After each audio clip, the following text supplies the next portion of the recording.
Hi, this is Empire of the Mind. I'm Dr. Bruce Gilley.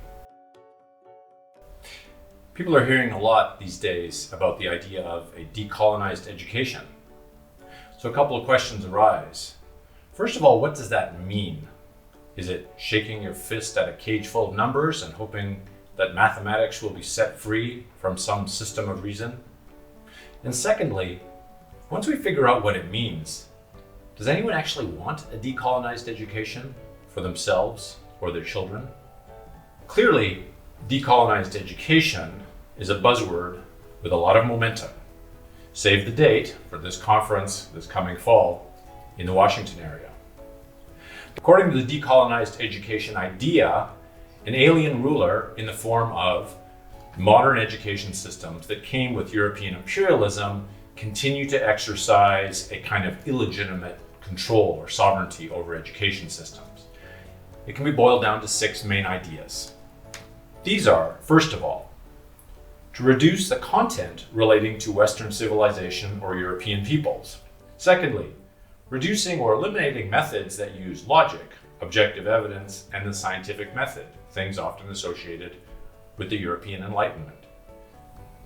Thirdly, decolonized education seems to give special powers or privileges to non-European students or learners, as well as researchers.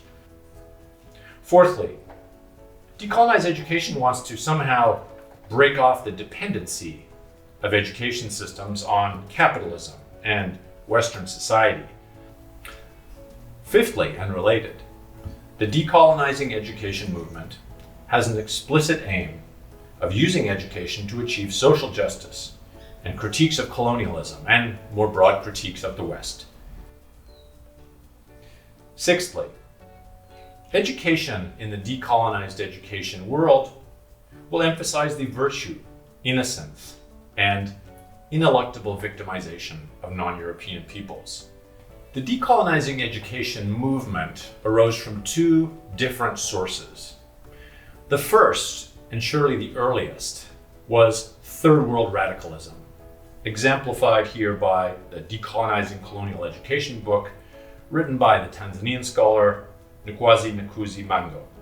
This Third World direction wanted Third World societies to break away from the education systems inherited from their colonial eras and replace them with something else.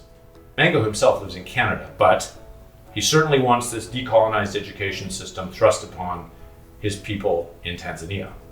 The second major origin of the decolonized education movement came from pre-European colonial settler societies, also known as First Nations or Indigenous people or Native Americans.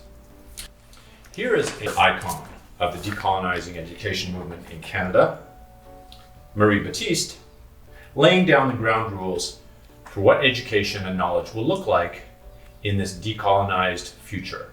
I love the way Albert Marshall said we need to have teachers and educators and people who can weave back and forth between these knowledge.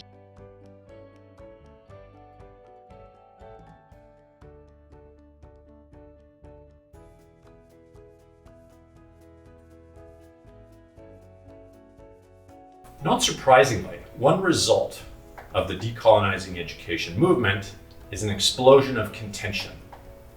But this is not contention over the sorts of things we normally think are the subject of contention of knowledge, about the validity of claims, about whether those claims can be justified, whether they can be tested, whether knowledge has cumulativeness, whether knowledge has logical coherence, whether what we're teaching in the classroom is intellectually rigorous, whether it has universal reach. No, that's the old colonial system.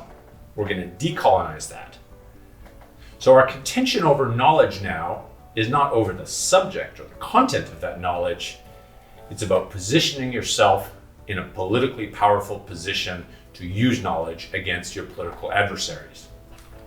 So my question is this: does anybody actually want a decolonized education? My guess is that even these theorists and teachers advocating this decolonized education on others are secretly putting their kids into expensive prep schools and hoping they get into MIT. So in one unexpected way, we might say that the decolonized education movement gives us a pretty nice recipe for how to recolonize education or how to reinvigorate education. Re-emphasize the role of Western education and Western civilization and Western contributions to modern knowledge. Re-emphasize the scientific method and the role of data and science and logical rigor in all claims. Make sure that those who take a special role in the classroom are those who have the ability and the means to do that. Make sure that we use materials that are rooted in the best traditions, most cutting-edge knowledge about any field. Make sure that the classroom is a place of open debate, curiosity, uncertainty about what students should think about the world around them. Make sure that teachers are not there to inculcate their views, but to encourage our children and ourselves to figure out what we think makes the most sense. And finally, make sure education is humanizing. Make sure that education reminds us of the universal civilization and the universal humanity that is in us all.